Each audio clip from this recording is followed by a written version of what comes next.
So yan, magandang tanghali mga idol. Ito may kawayan tayong kinuha. Saka ito yung gagawa tayo ng bintol. Yan, ang katang. So abangan nyo mga idol yung gagawin nating bintol na ito. Kung paano, mga hindi nakakaalam nito kung paano ito gamitin.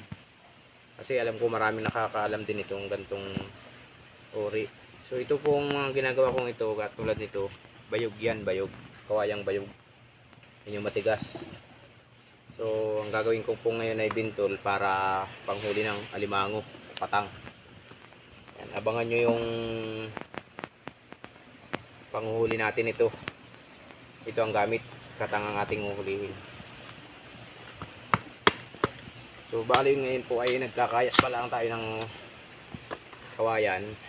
Ayan, nagkakayas pa lang tayo ng kawayan para mapagano, kasi ito yung pinagaganyan po ito ay. Yan. Yung mga hindi po nakakaalam, yan, pinagaganyan po yan. Medyo nakahutok ng ganyan, kabilaan. Tapos may lambat po ang ilalim yan. Yan po ay may tali papunta rito. Bago may lambat po ang ilalim yan, ito yung nalagyan ng pain. So yun lang mga idol, abangan nyo na lang yung gagawin natin video nito tungkol sa panguhuli, yung pang pagkana natin ito. So hanggang dito na lang muna. Abangan nyo yung susunod din ng upload nito. Alright mga idol, yan, magandang tanghali. So ito na yung kinayasan natin doon nung nakaraan na kawayan. Ito na siya, meron dito at meron dito. So ito, gagawin natin bintol. Ganito lang po yung paggagawa niyan para doon sa mga hindi nakakaalam na paggagawa nito. Napakadali lang po nito mga idol. Yan, kailangan nyo lang may panali. At least ay nakagayak na yung mga panali. Ganyan lang. Puto lang kayo ng tamsi. Ano man yung inyong panali niyan.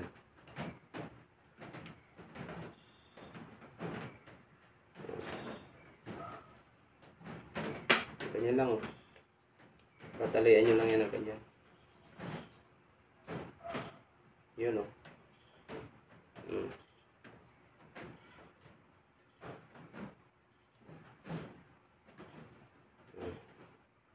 Tapos pag-focusin nyo lang yung tali. Ganun. So mga hindi po nakakaalam nito, pero kalimitan naman po sa mga magdadagat.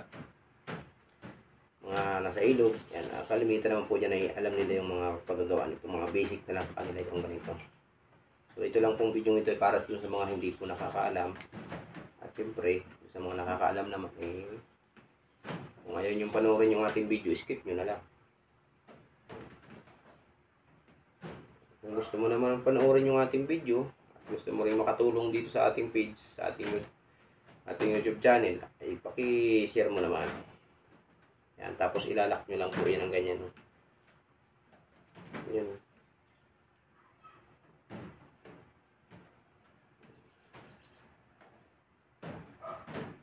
Ilalak nyo lang yan. Okay na. Ganyan lang po yan. Tapos lalagyan ng pabigat yan dito. Ganyan. Kabila yan may pabigat. Bago yung lambat po niya na sa ilalim. So ipapakita ko rin po sa next video ko yung gagawin ko na kung paano ito lagyan ng lambat. Ano po? Para alam din po ng mga kapwa natin na Pilipino na hindi po marunong nito. Hindi lang po ito. Putol na tayo ng tali para mamaya dire-diretso yung pagkatali natin. Alright.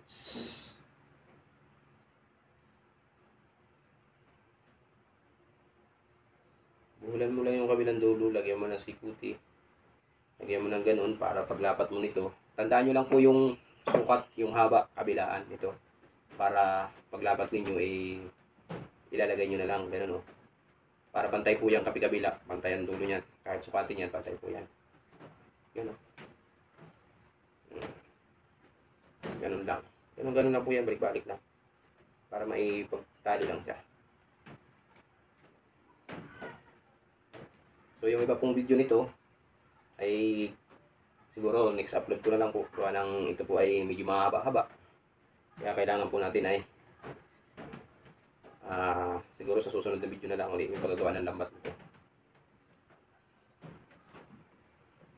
Ganyan na po yan. Patid na. O, walang problema dyan. Pag napatid na ganoon, yung pag napatid, ilalak mo na yan. Pag napatid po ang tali, ilalak mo na yung napatid para hindi na siya kumalas kasi sayang naman kung kakalasin mo pa. Lalo kung mahaba na. Kailangan dyan ay ilak mo na yan.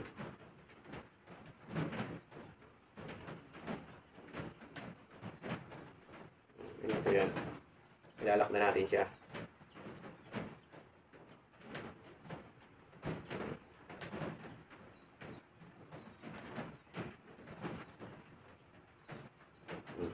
Tapos siyempre may pa yung ano niyan, tali niyan, malambot pa yan, luwag pa.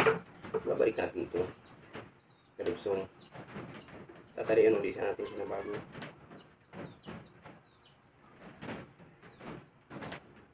Ano?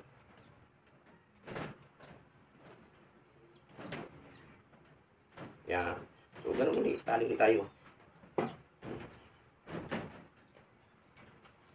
Hanggang hindi siya nilalak ng ayos. May higpitan.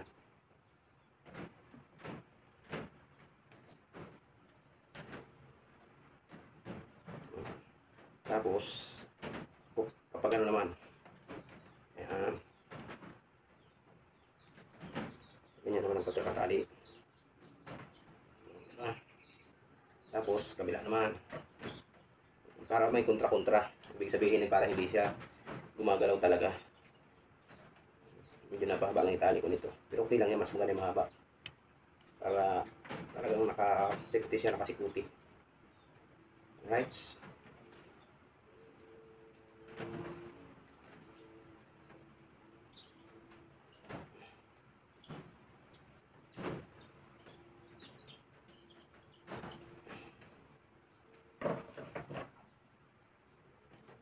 Ito pong dulo, ilalak na natin.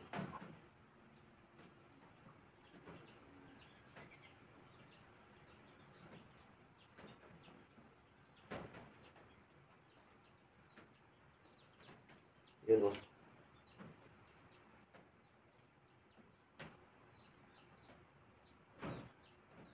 Ito pong ginagawa kong ito mga idol ay bintol po ito pang huli ng katang. Alimasag, sumpo. Yan. Nalagyan po yan dito ng tali. Ganyan. Tapos yan po ay medyo nakaganyan. Yan. Kabila-bila po yan. Makabayog po siya ng ganyan. Tapos may tali dito ng palutang. So ipapakita ko rin po sa susunod na video ko kung ano yung gagawin natin dyan na lambat. Paglagay ng lambat. Saka siyempre yung pag-layout niyan, pakita ko din sa inyo kung paano yung paglagay niya sa tubig, sa dagat, sa ilog niyan. Pakita ko rin po sa inyo mga idol para sa mga hindi nakakaalam, eh malaman naman ninyo, mapanood ninyo itong ating video. Yan. Salamat nga po pala doon sa mga bagong followers natin. Pagkain natin itong medyo matalas.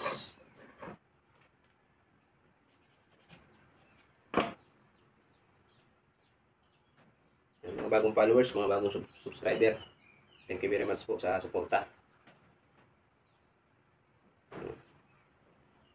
At doon po sa mga followers natin diyan nag-aantay ng libreng ulam. Wait lang nyo. Pag tayo nakahuli ng marami sa ating palakaya, mabibigyan uli kami kayo ng bibigyan po uli kayo ng libreng ulam. Tayo nyo lang.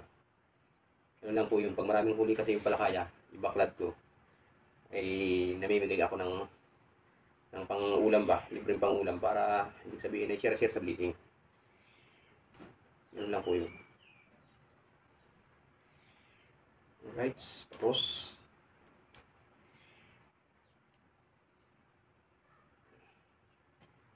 bali 10 piraso lang po itong kawayan nito, 10 pirasong mga kakabuhan itong ating ginagawa bintol na ito.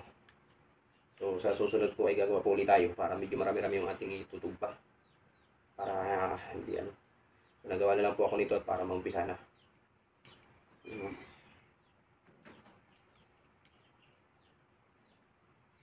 Kasi yung mga reject po na nahuhuli namin sa baklad, ay yun po ay pwedeng pamain dito kaya nakasip na rin po ako magawa nito para hindi rin po masayang.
Yan o.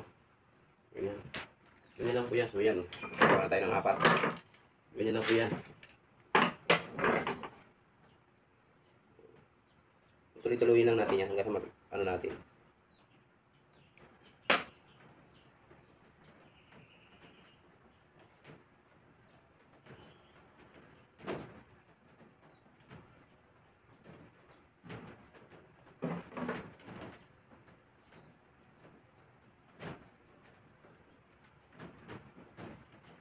Ayan.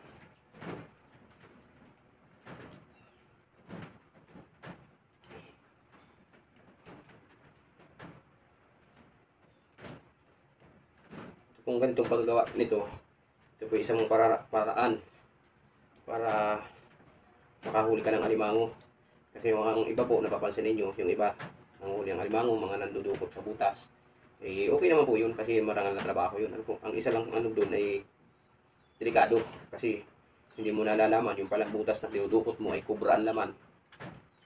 Kaya delikado po yung ganun. Kung napapanood niyo sa YouTube, sa Facebook na mga nandudukot ng katang, yung iba ay nasa may damuhan pa.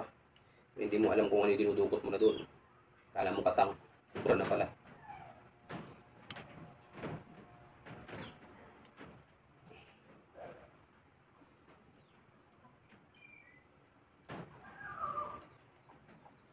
Alright.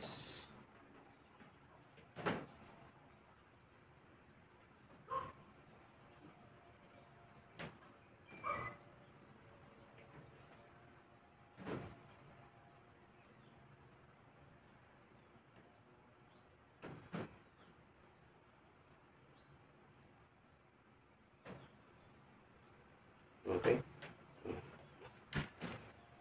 So yun, hindi ko na po muna ipapakita lahat. Alam niyo naman ako yung umpisa. Hindi ko na ipapakita kung sa pagtapos nito. Ilang piraso naman na. Medyo mahaba yung ating video mga idol. Yan. So, abangan nyo na lang yung paglalagay ko ng lambat dito at saka yung pabigat. At saka siyempre yung paglaot natin nito, pagtugpa natin. So hanggang dito na lang. Maraming salamat mga idol. Sa shoutout na lang natin, lalagay na lang natin dito sa taas yung ating mga shoutout. Yun, bye-bye.